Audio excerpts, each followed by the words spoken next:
मुझे लगा कि सर मेरी आंखें चली गई हैं, क्योंकि कुछ भी दिखाई नहीं दिया। जब आंखें खुली देखता हूँ ऊपर से नीचे तक लहूलुहान और नाक से खून की धार बह रही थी। और वो एक ऐसा पल, ऐसा मंजर, एक ही पल के अंदर सब कुछ खत्म हो गया।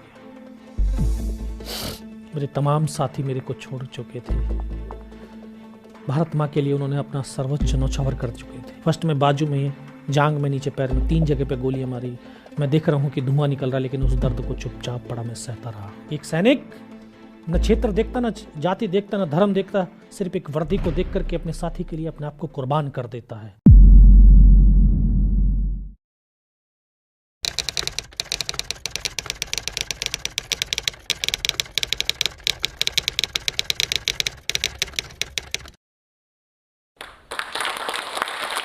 बहुत बहुत धन्यवाद।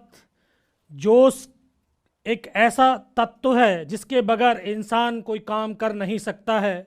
हर काम करने के लिए जोश और जुनून हृदय के अंदर होना चाहिए, धैर्य होना चाहिए। मैं एक लाइन के अंदर अपना परिचय देना चाहता हूँ। ना मैं नेता हूँ, ना अभिनेता हूँ, ना कवि हूँ, भाषा की परिभाषा से अनभिज्ञ हूँ।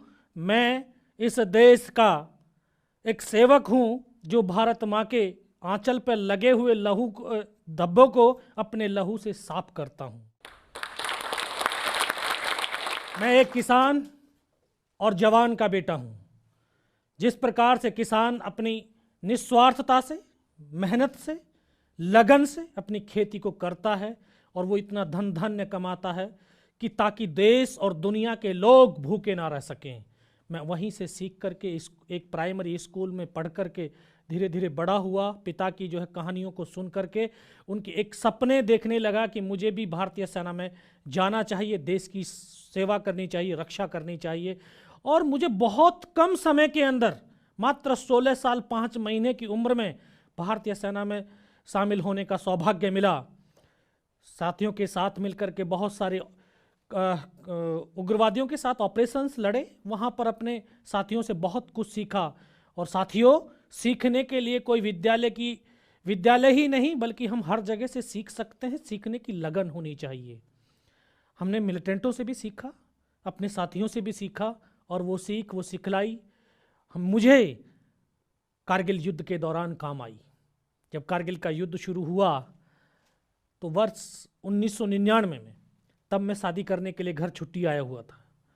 5 मई की शादी थी और 20 मई को जब मैं वापस जम्मू ट्रांजिट के में पहुंचता हूं तो पता चलता है कि मेरी बटालियन, जो कि कश्मीर वैली के अंदर उग्रवादियों के बरखिलाफ एक ऑपरेशन चला रही थी, वहां से उसको उठा करके द्रास सेक्टर में भेज दिया है। एक सपना देख करके बड़ा हो रहा था कि एक युद्ध लड़ूंगा, लेकिन इतनी कम उम्र में और इतनी कम सर्विस में वो मौका मुझे मिल रहा है, मेरा सपना पूरा हो रहा है। इससे और सौभाग्य की बात मेरे लिए हो नहीं सकती थी। जोश और जुनून से भरा हुआ अपनी यूनिट में पहुंचता हूं 22 मई को।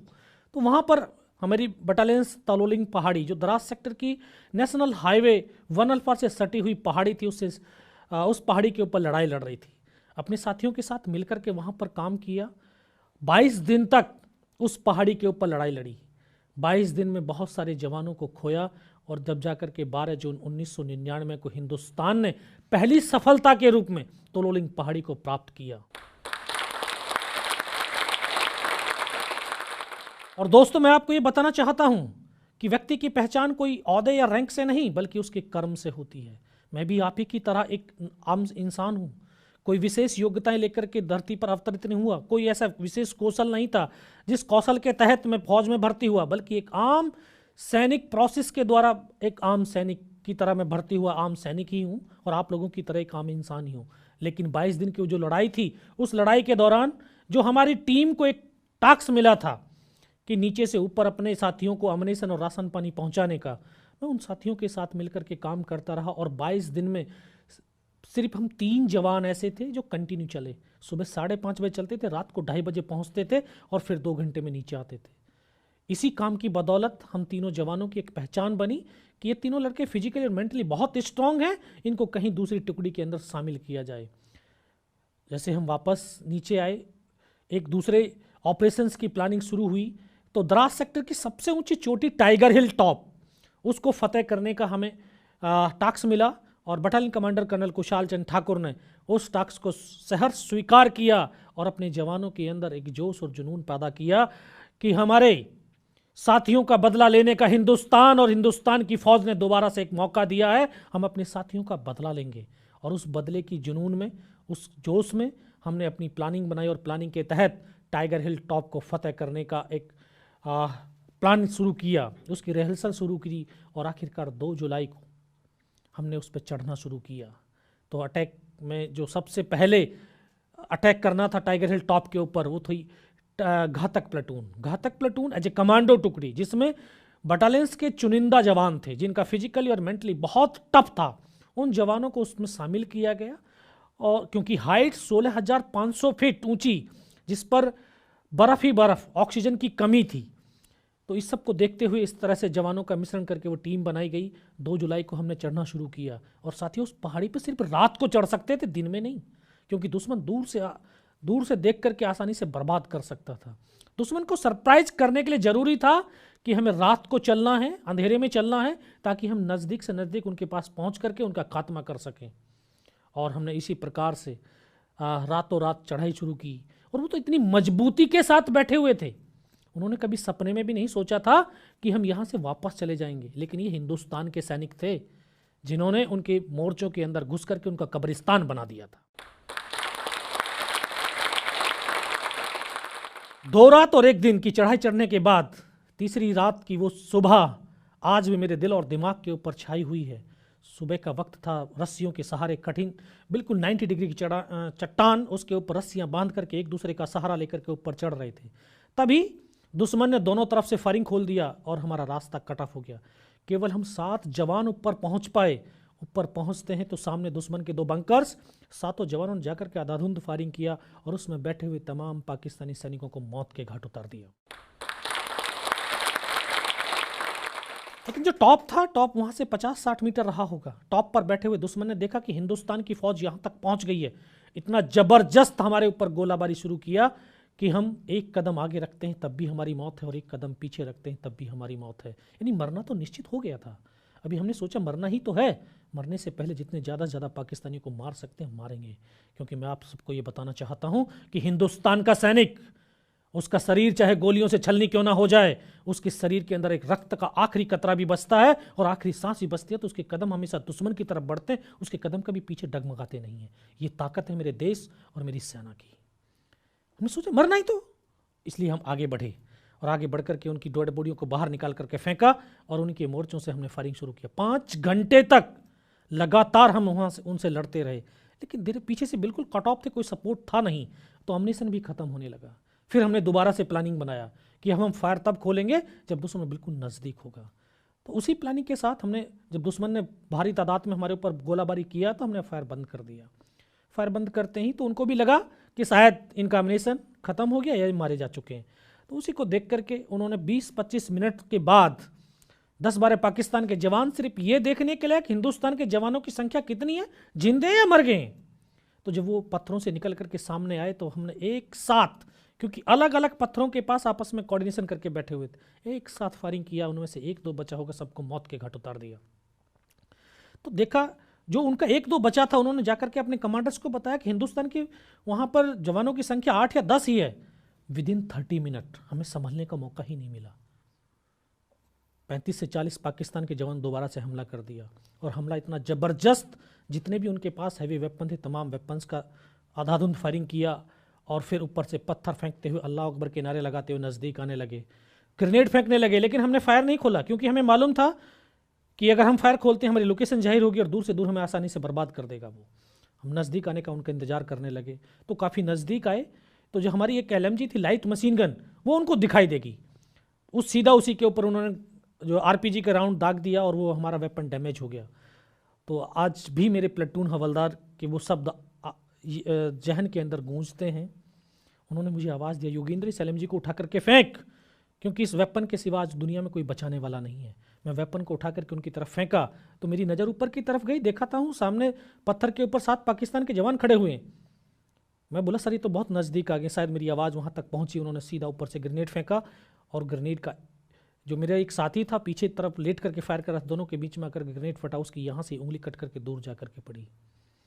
तो उसको, जिसको चोट लगती है दर्द का एहसास उसी को होता है, उसको लगा कि शायद उसका हाथ कट गया है। तो एकदम से बोला यार मेरा हाथ कट गया। मैं पीछे की तरफ मुड़ करके देखा, मैं बोला नहीं सर आपका हाथ नहीं बल्कि उंगली कटी है। उनको फर्स्ट एड दिया। फिर एक और जवान जख्मी हो गया, उसको वो फर्स्ट एड दिया और उनको सबको बोला कि यार आप जो है नीचे की तरफ कूद जाओ, शायद हो सकता है अपने साथी चढ़ सकते हैं, चढ़ाने की कोशिश करना। लेकिन दोनों जवानों ने नीचे जाने से मना कर दिया। अभी तो मैं मत स्कूल के अंदर किताबों में पढ़ करके आया था कि एक हिंदुस्तान का सैनिक दूसरे सैनिक के लिए अपने आप को कुर्बान कर देता है। आज तो प्रत्यक्ष रूप से देख रहा था कि एक सैनिक न क्षेत्र देखता, न जाति देखता, न धर्म देखता, सिर्फ एक वर्दी को देख करके अपने साथी के लिए अपने आप को कुर्बान कर देता है। ये हमारे लिए, हम जैसे नए जवान, बहुत बड़ा मोटिवेशनल था, बहुत बड़ी ताकत थी। हमने देखा तभी एक और स्नाइपर वाला था हमारा साथी, उसके ऊपर 3 तरफ से फायरिंग आने लगा। तो उसकी हेल्प के लिए फिर एक मेरा ट्रेनिंग का साथी था, हम दोनों एक रूममेट में थे, दोनों को भेजा कि आप लोग जाओ उसकी हेल्प के लिए। जैसे वहाँ से हरकत किया तो मेरी हरकत शायद उनको दिखाई दी होगी, उन्होंने तुरंत जो है उसी हरकत के ऊपर फिर ग्रेनेड फेंका और ग्रेनेड का एक स्प्लिंटर आकर के मेरे भी घुटने के नीचे लगा। तो जैसे मैं खड़ा था, खड़े खड़े नीचे गिर गया। तो मुझे भी आभास हुआ कि शायद मेरा पैर कट गया है। तभी मैंने नीचे गिरते ही हाथ मार करके देखा तो पैर तो था लेकिन बहुत गहरा जख्म था। खुद फर्स्ट एड करने लगा, फर्स्ट एड कर ही रहा था तभी एक और स्प्लिंटर आकर के लगा और यहाँ से ये पूरा काट दिया। इसको कटने के बाद मुझे लगा कि सर मेरी आंखें चली गई हैं, क्योंकि कुछ भी दिखाई नहीं दिया। जब आंखें खुली देखता हूँ ऊपर से नीचे तक लहूलुहान और नाक से खून की धार बह रही थी। बहुत देर तक ब्लड साफ करता रहा लेकिन खून बहना बंद नहीं हुआ। लेकिन फिर भी रेंगता हुआ अपने साथियों के पास पहुंचा और पहाड़ी से पीठ लगा करके, ठीक हम आमने सामने बैठे हुए थे, तभी मैं उनको बोला साहब आप मेरा फर्स्ट एड कर दीजिए। तो उन्होंने बोला कि ठीक है पहले ऐसे कर, फायर कर। तो मैं फायर करने लगा। कुछ देर के बाद मैं देखता हूँ कि मेरा साथी अपना फील्ड पट्टी निकाल करके उसकी पॉलीथीन फाड़ने के लिए यहाँ तक हाथ पहुँचता है, यहाँ पर गोली लगती है और इस तरह से करता हुआ पीछे की तरफ लेटता चला जाता। तो एक हाथ पकड़ करके मैं बोलता सर क्या हुआ, लेकिन एक शब्द भी तो नहीं बोल पाते। तभी मेरी बगल में बैठा हुआ मेरा साथी, मैं उसको बोला अनंतराम सर को तो गोली लगी है, और उसके मुख से भी सिर्फ क्या शब्द निकला और उसको आकर के ऐसे सीने में ब्रस्ट लगा, वो भी एकदम से मेरी गोद के अंदर आकर के लेट गया। तभी मैं अपने साथियों को बोला कि सर दोनों बंदों की गोली लगी है, कैसे हैं? दोनों के दोनों सब शहीद हो गए। बस दोस्तों इतना ही मैं बोल पाया। दुश्मन ने दोनों 3 तरफ से आकर के हमको घेर लिया और वो एक ऐसा पल, ऐसा मंजर कि एक ही पल के अंदर सब कुछ खत्म हो गया। मेरे तमाम साथी मेरे को छोड़ चुके थे, भारत माँ के लिए उन्होंने अपना सर्वोच्च न्यौछावर कर चुके थे। तभी क्योंकि मैं भी उनकी तरफ से मर गया था, पाकिस्तान के कमांडर ने बोला कि इनको रिचेक करो, इनमें से कोई जिंदा तो नहीं है। आकर के एक एक को देखने लगे तो जब हमारे जवानों के शरीर के अंदर गोलियां दागते थे, डेड बॉडी ऐसे उछलती थी ऊपर की तरफ, तो उन्होंने आकर के उस तरह से आकर के गोलियां मारने शुरू किया। तो फर्स्ट में सामने वाले को, फिर बगल वाले को, फिर मुझे भी गोली मारी। फर्स्ट में बाजू में, जांग में, नीचे पैर में, 3 जगह पे गोलियां मारी।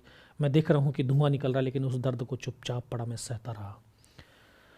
और फिर जब वो गोली मार करके चला गया, उनको यकीन हो गया कि इनमें से कोई जिंदा नहीं है। तब एक अंदर एक विश्वास पैदा किया कि अगर इसने सर और सीने में गोली नहीं मारी, चाहे मेरा हाथ या पैर दोनों ही काट करके क्यों ना ले जाए, मैं उफ तक भी नहीं करूंगा और मैं जिंदा भी रहूंगा। और मैं दोस्तों आप लोगों को ये बताना चाहता हूं, अगर आप अपने मन के अंदर विश्वास पैदा कर लें किसी काम को करने का, तो आपको करने से कोई दुनिया की ताकत रोक नहीं सकती है।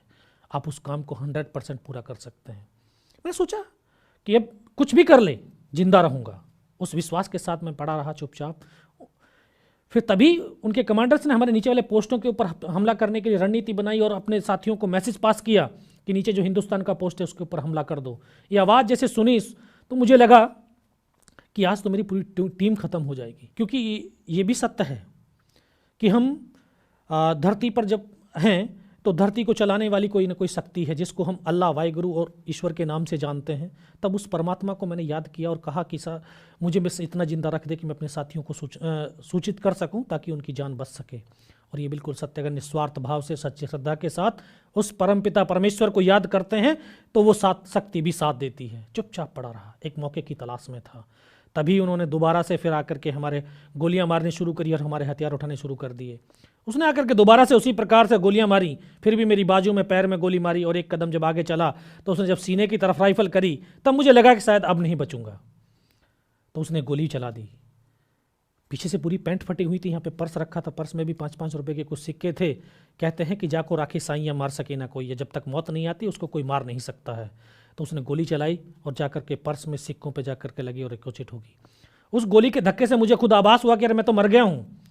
पाकिस्तान का दूसरा सैनिक आया, उसने आकर के मेरा AK-47 उठाया और वापस मुड़ा, शायद उसका पैर मेरे पैर से टकराया होगा, तभी मुझे चेतना आई और मुझे लगा यार मैं तो जिंदा हूँ। और तब एक अंतरात्मा से आवाज़ आई कि योगेंद्र अभी तक नहीं मरा तो मरेगा भी नहीं। तभी मैंने अपना ग्रेनेड निकाला और ग्रेनेड की पिन निकाल करके उसके ऊपर ऐसे फेंक दिया। तो कोट पहने हुए थे, कोट के अंदर हुड लगे हुए थे, हुड के अंदर वो ग्रेनेड गिरा तो उसने तुरंत पीछे की तरफ मुड़ करके देखा, पीछे तो कोई हरकत थी नहीं, और जब तक वो ग्रेनेड को निकाल पाता ग्रेनेड फट के यहाँ से पूरा सर उड़ा उसका, हमारे ऊपर आकर के गिरा। उस धमाके से जो पाकिस्तान के सैनिक थे उनमें एकदम से खलबली मची कि इनमें से कोई जिंदा है, कुछ बोले जिंदा नहीं, नीचे से फौज आ गई है। वही एक मौका था मेरे पास कि मैं अपनी मातृभूमि के लिए कुछ विशेष कर गुजर जाऊं। मैंने दोनों हाथों से उसकी राइफल को उठाने की कोशिश करी, लेकिन हाथ तो हिला ही नहीं, क्योंकि इस हाथ की पूरी हड्डी निकल के बाहर थी। फिर एक हाथ से राइफल उठाया, वहां से फायरिंग किया, 3-4 पाकिस्तानियों को मौत के घाट उतारा उसी हाथ से, पर पलटा खाया, दूसरे पत्थर, तीसरे पत्थर। जब 3-4 जगह से फायरिंग किया तो उनको लगा कि नीचे से रीइंफोर्समेंट आ गई है, और पाकिस्तान की सेना के सैनिकों का इतना ही तो जोश होता है, सब टूट गया था उनका, उनके हौसले टूट चुके थे, वो वहां से भाग खड़े हुए।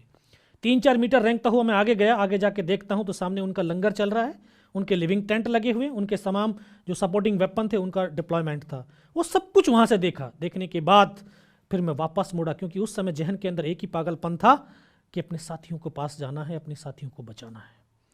वापस रेंगता हुआ धीरे धीरे अपने साथियों के पास पहुंचता हूं, तो मुझे लगा कि शायद हो सकता है मेरी तरह कोई मेरा साथी जिंदा हो, तो आकर के एक एक को देखने लगा। किसी का पूरा सर फटा हुआ बाहर था, किसी के पूरे फेफड़े निकले हुए बाहर थे। बहुत देर बैठ करके रोया, रोने के बाद अपने आप को संभाला कि मुझे जो मेरे को टास्क मिला, इस टास्क को मैं ज़रूर पूरा करूँगा। सोचता रहा, 19 साल की उम्र, 2.5 साल की सर्विस, न उम्र का तजुर्बा न सर्विस का अनुभव, बस ये भी पता नहीं कि हिंदुस्तान कहाँ है, पाकिस्तान कहाँ है, चारों तरफ तो पहाड़ी पहाड़, चारों तरफ तो बर्फ़ ही बर्फ़, लेकिन एक परमात्मा का ही सहारा था। सोचता रहा, इस हाथ को ऐसे बांधने की कोशिश करने लगा, लेकिन हाथ बंधा भी नहीं। फिर सोचा इसको तोड़ देता हूँ, इससे अच्छा तो तोड़ने की कोशिश करी, लेकिन टूटा नहीं। फिर इसको उठाया, कमर पे फेंका और सोचता रहा कि किधर से जाऊँगा। तभी एक आवाज़ सुनाई दी जिसने बोला, बेटा इस नाले से नीचे की तरफ चला जा। मैं बिना कुछ सोचे समझे उस नाले से लुढ़क गया। लुढ़कते लुढ़कते जब नीचे पहुंचा तो नाले के अंदर ऐसे गड्ढा आ गया, एक हाथ से पत्थर पकड़ करके लटका हुआ था।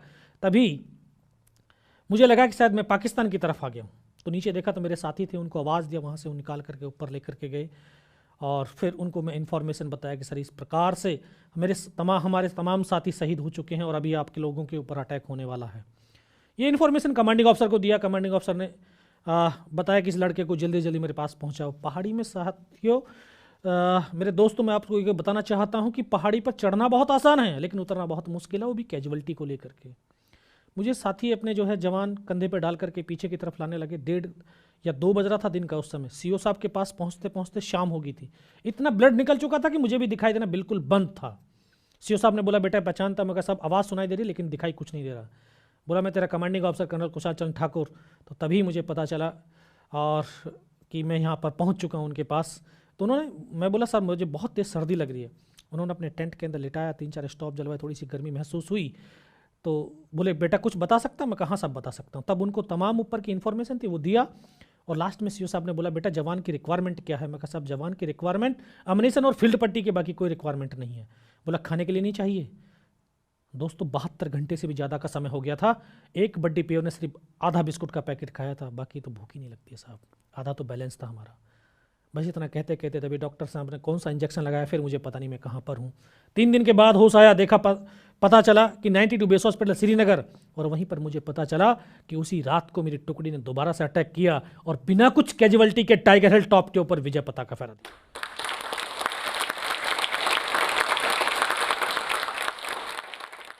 फिर वहाँ से मुझे दिल्ली रेफर कर दिया गया और बेस हॉस्पिटल में 16 महीने के ट्रीटमेंट के बाद मैं वापस आज भारतीय सेना में सेवारत हूँ और आप लोगों से बात कर रहा हूँ। ये मेरे लिए सौभाग्य की बात है।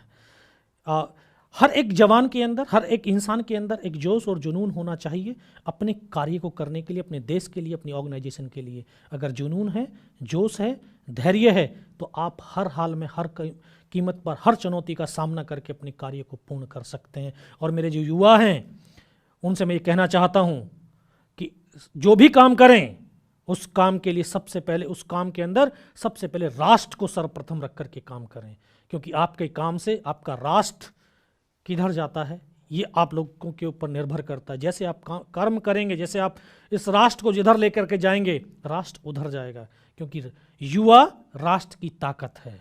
हमेशा साथियों पॉजिटिव सोच के साथ, एक सकारात्मक सोच के साथ अपने राष्ट्र को उन्नति के पथ के ऊपर आगे लेकर के चलना है।